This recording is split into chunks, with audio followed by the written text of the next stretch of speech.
Bismillahirrahmanirrahim. Assalamualaikum warahmatullahi wabarakatuh. Alhamdulillahirabbil alamin. Asyhadu an la ilaha illallah wahdahu la syarikalah wa asyhadu anna Muhammadan abduhu wa rasuluh. Amma ba'd. Bersawan kajian Bima Sakti, mari kita menggali kembali petunjuk-petunjuk yang bertebaran di dalam kitabullah, dalam hal ini Al-Quranul Karim, supaya hati nurani Anda hidup, pengetahuan Anda menjadi luas, tingkah laku Anda menjadi terpuji, tutur kata Anda menjadi mulia, pandangan hidup Anda fokus, terarah. Mudah-mudahan Anda yang sabar menimba setetes air kemuliaan ini tadi, tetesan-tetesan itu menjadi banyak, dan Anda akan terbasahin oleh firman-Nya. Kali ini saya akan mengajak Anda untuk mencoba menjebak rahasia bagaimana sih caranya berbicara dengan Tuhan, berbicara dengan Allah itu tadi. Karena di dalam masyarakat itu banyak salah tingkah, kadang-kadang meminta kepada Allah dengan suara yang keras, dengan teriak-teriak, padahal petunjuknya jelas. Berbicara dengan Allah itu bukan berbicara dengan oral pakai mulut, tapi berbicara dengan Allah itu memakai hati nurani, mulutnya rintihan hati, itu namanya. Itu yang didengar oleh ilahi. Dasarnya dikemukakan oleh Allah itu sendiri, bagaimana harusnya berbicara dengan beliau, atau bahasa sederhana berdiskusi dengannya itu tadi. Anda silahkan lembarin di dalam surat Al-A'raf, surat ke-7 ayat 55. Di situ disebutkan, ud'u rabbakum tadarru'an wa khufyah innahu la yuhibbul mu'tadin.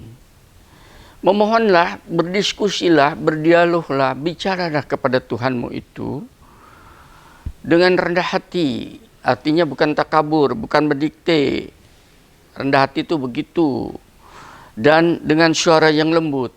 Nah, suara lembut itu suara hati. Itu yang selalu saya katakan sir, bukan jahar, suara lembut. Seperti begini ini, suara saya ini masih termasuk keras. Karena memang ini untuk tauziah ya, tapi dalam kesendirian dengan suara lembut. Cukup didengar oleh telinganya sendiri, itu namanya rintihan hati. Sungguh, Dia Allah tidak menyukai orang-orang yang melampaui batas. Jadi kalau Anda dijaharkan, dikeraskan, Anda termampu melampaui batas yang sudah ditentukan oleh ilahi. Itu tidak sampai kepada ilahi dan tidak dijawab. Tolong ini betul-betul dihayatin oleh teman-teman. Itulah saya selalu mengatakan, doa dalam upacara doa yang tertolak karena dikeraskan seperti itu. Dan siapa yang didoain? Itu hanya semacam kamuflase saja.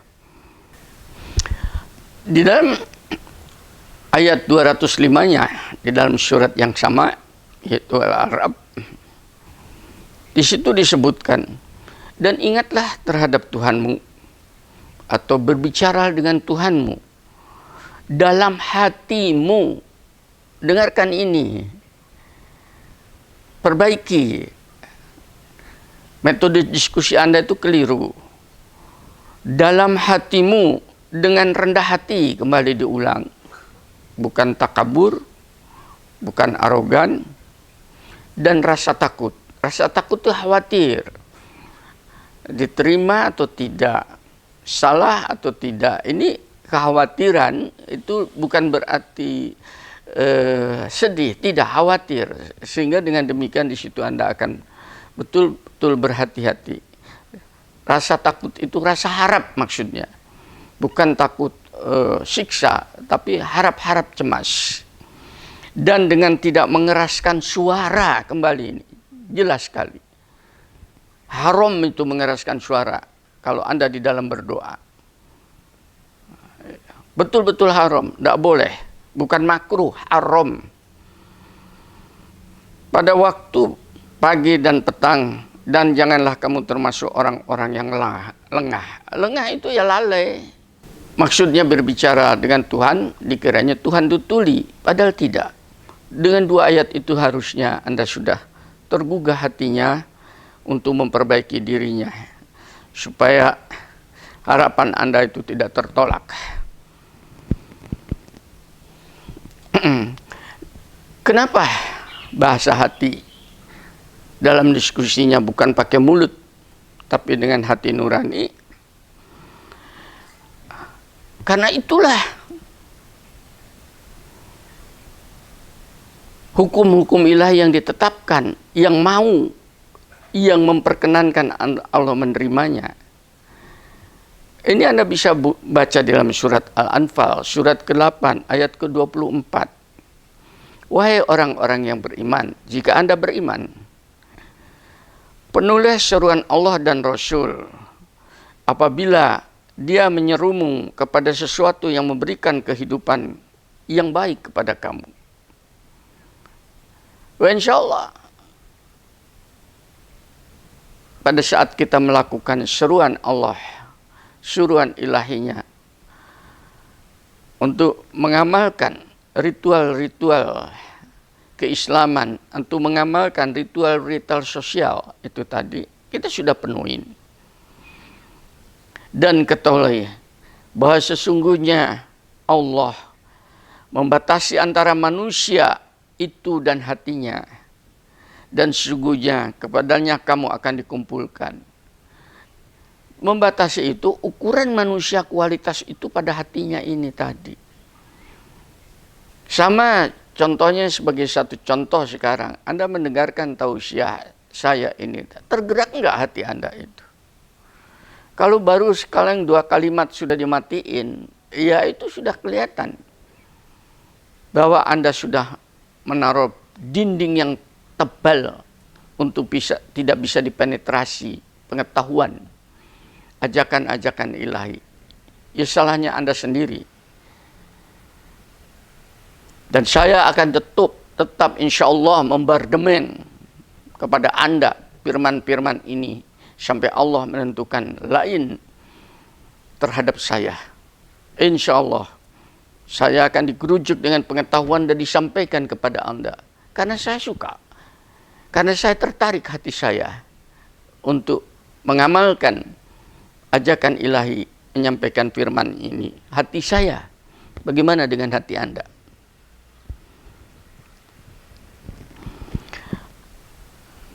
Karena hati menjadi batas untuk bisa mempenetrasi itu tadi, maka tolong hati Anda itu diolah, dilembutkan,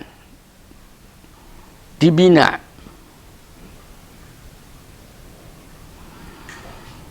Agar supaya firman berikut ini bisa diadopsi. Az-Zumur 39:22. Maka apakah orang-orang yang dibukakan hatinya oleh Allah untuk menerima kebenaran Islam, kebenaran ilahi, ajakan Tuhan, lalu dengan itu dia mendapatkan cahaya, hati yang tertarik, maka cahaya akan memancar kepadanya dari Tuhannya. Itu sama dengan mereka yang hatinya membatu, yang tidak punya ketertarikan yang saya sebutkan tadi. Tolong jangan membatu, jangan dikeraskan.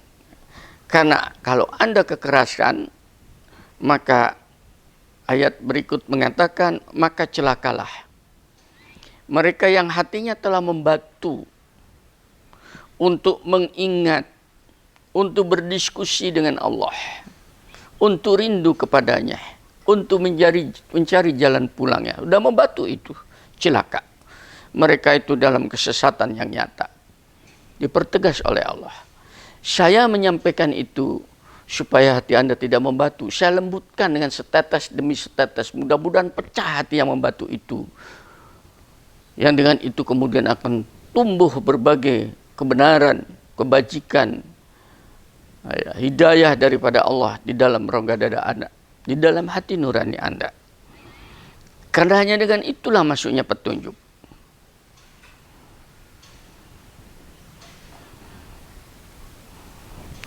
Ini dipertegas di dalam surat berikutnya, surat ke-64 ayat 11. Tidak ada suatu musibah yang menimpa seseorang kecuali dengan izin Allah. Dan barang siapa beriman kepada Allah, niscaya Allah akan memberikan petunjuk kepada hatinya. Dan Allah Maha mengetahui segala sesuatu. Petunjuk itu artinya way out, jalan keluar. Kita di dalam setiap hari dikasih musibah oleh Allah. Tapi kenapa kita menjadi bingung? Karena kita tidak tahu jalan keluar.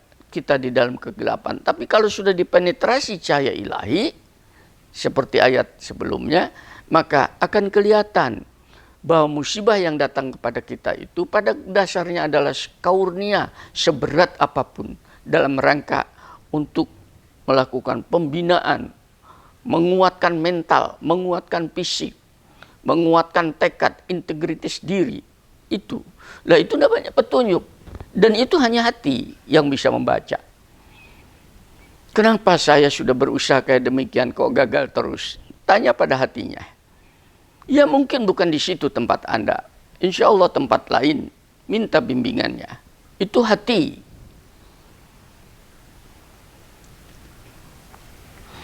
Nah, kalau hatinya sudah mengeras, tidak bisa melakukan petunjuk itu tadi, tidak bisa melihat petunjuk, jalan keluar, maka ayat ke-43, surat ke-43 ayat 40.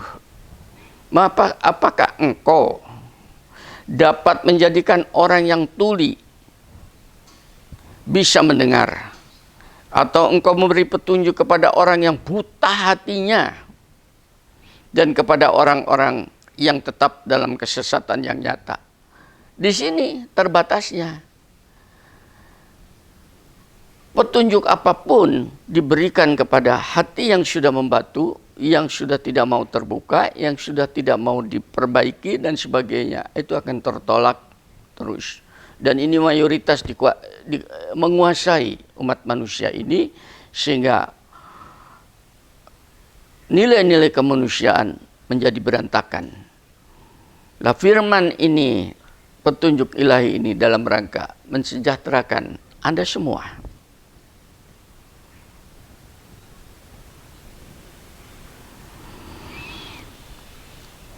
Petunjuk itu berupa apa? Itu penetrasi. Baik itu langsung maupun tidak langsung. Al-Quran ini petunjuk. Ilmu hikmah ini petunjuk. Kadang-kadang petunjuk lewat mimpi. Petunjuk di sekitar kita. Itu petunjuk semua. Allah menurunkan perkataan yang paling baik, yaitu Quran.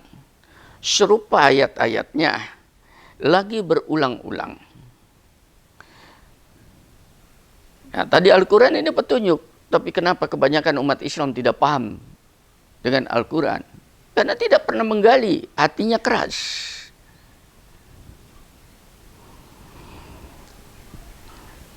Lalu gemetarlah kulitnya orang-orang. Itu dalam bahasa Jawa itu merinding kita mendengarkan firman ini. Bergetar, berdiri, bulu kuduku. Berdiri, bulu kulitku, itu namanya gemetar. Yang takut pada Tuhannya di sini bukan takut pada zatnya, tapi takut kepada hukum-hukumnya yang pasti. Ketetapan yang pasti, tidak pernah berpihak. Kemudian menjadi tenanglah kulit dan hati mereka. ketika mereka mengingat Allah. Disitulah bentuk daripada mengkontrol diri itu di sini. Duduk, tafakur, berzikir, merenung, berhenti sebentar, melakukan analisis, itu namanya bertafakur. Mengingat kepada ilahi tadi. Nah, di sini akan menjadi tenang hati kita. Pernahkah hal yang demikian itu menjadi sebuah syariat keseharian Anda? Pada dasarnya pada saat Anda berkesempatan untuk sholat, kenapa kita disuruh ruku dan sujud yang lama? Kenapa? Agar supaya kita bisa merasakan lezatnya diskusinya hati dengan ilahi. Subhanaka Allahumma Rabbana wa bihamdika Allahumma gfirli. Wahai Zat yang Maha Suci, Tuhanku, Engkau Robku sebagai Engkau ilahku. Engkau cahaya bagi diriku, dan namamu itu amat terpuji. Dengan kesucian dan keterpujian zatmu itu, maka perkenankan aku diampuni dari semua kesalahan diriku ini, agar supaya aku bisa kembali kepada Engkau. Di sini di diskusinya itu tadi dirasakan. Ada softwarenya, tapi Anda tidak pernah digunakan itu dalam keseharian Anda. Akhirnya menjadi tenang hati ini tadi. Itulah petunjuk dari Allah katanya. Mau petunjuk yang mana lagi? Dengan kitab itu, dengan firman-firman Allah itu tadi, Dia memberikan petunjuk kepada siapa yang dikehendaki. Meminta kepada Allah, perkenankan aku menjadi salah seorang daripada siapa yang Engkau kehendaki itu tadi. Dan barang siapa dibiarkan sesat oleh Allah, artinya dibiarkan sesat, Anda tidak mau mengambil petunjuk itu, maka dibiarkan. Sama saya selalu mengatakan, dekat dengan saya bina, menjauh saya binasakan. Itu artinya dibiarkan, akan terbinasa sendiri. Saya tidak akan pernah mencari. Mau cari jalan lari kemana lagi? Maka tidak ada seorang pun yang sanggup memberi petunjuk. Kemana lagi? Apalagi kalau Anda sudah pada tua. Kemana lagi Anda bertanya? Ke anak muda belum punya pengalaman hidup. Kepada teman-teman sudah pada tiada. Sementara Anda sendiri sewaktu muda, Anda tidak pernah peduli untuk menggali kalimat-kalimat ilahi. Setelah tua, Anda baru sadar, tapi belum masuk alam kesadaran. Anda sudah merasa terlambat. Maka sekarang saatnya, mumpung video saya datang ke hadirat Anda, mendekat. Yang dengan itu, agar dia Muhammad dalam ini adalah rujukan kenabian, memberikan peringatan kepada orang-orang yang hidup hatinya, dan agar pasti ketetapan terhadap orang-orang yang kafir itu tadi. Agar Muhammad memberikan petunjuk. Kita belajar daripada riwayat kenabian. Sekarang Nabi Muhammad tidak ada. Saya mencoba agar Ika Rojatun memberikan petunjuk Al-Quran kepada Anda semua yang belum pernah punya kesempatan. Maka mendekat gunakan itu. Dan barang siapa buta hatinya di dunia ini, maka di akhirat dia akan buta dan tersesat jauh dari jalan yang benar.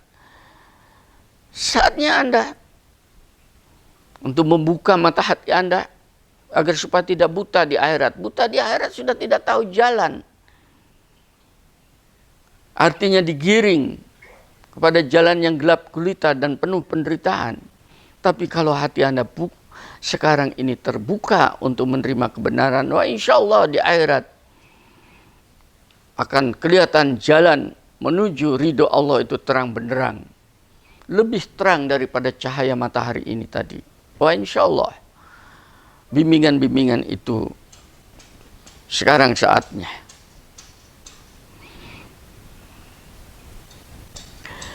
Caranya gimana? Tolong bahwa di dalam diri kita itu ada penyakit hati selain penyakit fisik ini. Setiap orang ada penyakit hati. Dulu sudah ada di dalam YouTube saya yang lalu.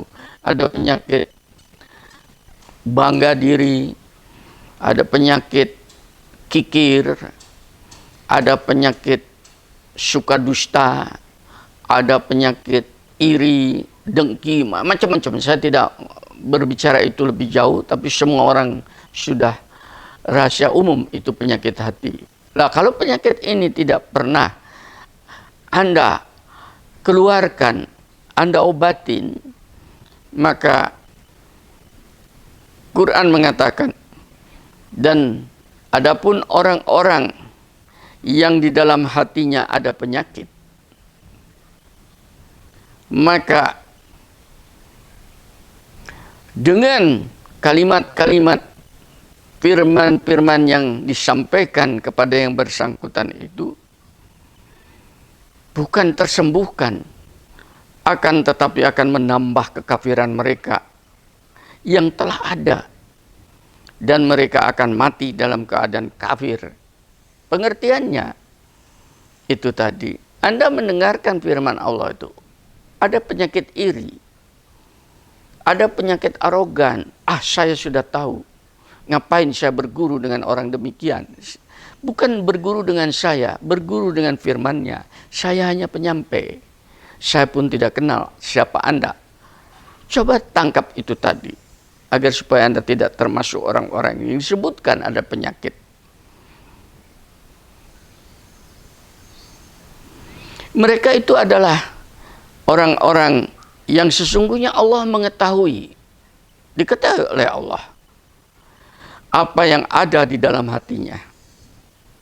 Karena itu berpalinglah kamu dari mereka dan berilah mereka nasihat, dan katakanlah kepada mereka perkataan yang membekas dalam jiwanya.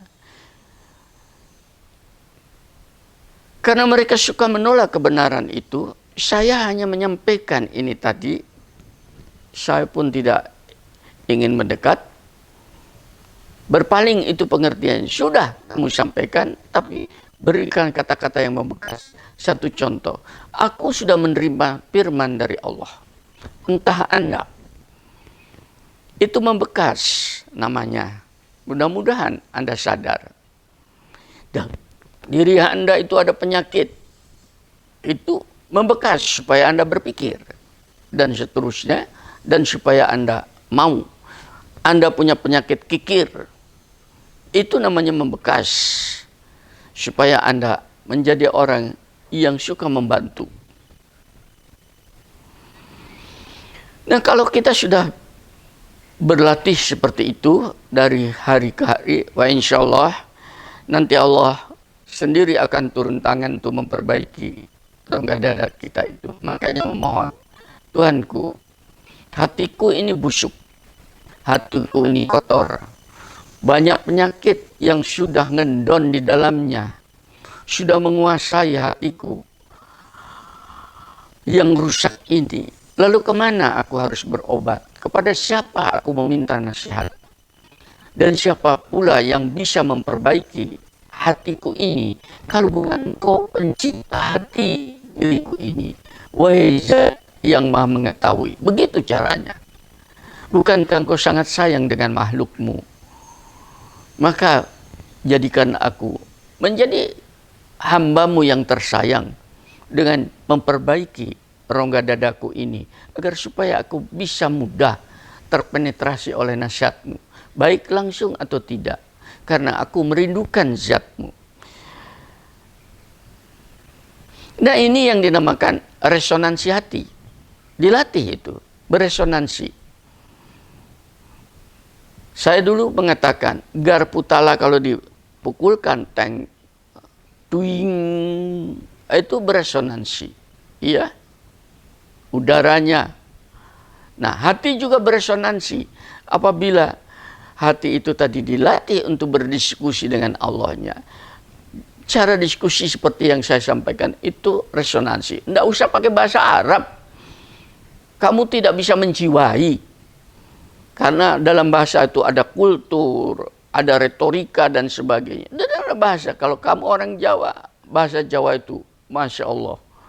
Ya, ada kromo inggil, itu gunakan itu kalau Anda bisa. Bahasa Sunda seperti itu.